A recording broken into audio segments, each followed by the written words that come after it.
madre di kakao aduna usay gwapo nga benepisyo para sa usa ka tawo nga gibuhat siya sa Ginoo mga guys aron itambal sa mga tawo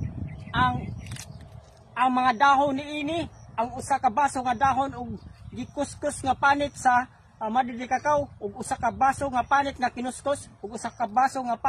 dahon sa madre di kakao pinakadabis nga tambal sa mga katol labi na sa kurikong no buni up no buni up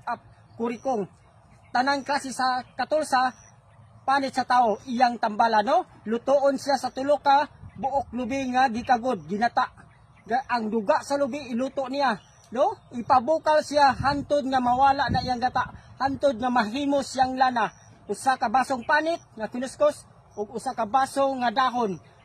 pabukalon sa gata lubi nga tulo ka buok no paituson hantod nga mahimong lana ug mao ihaplas diin ka nagkatol-katol.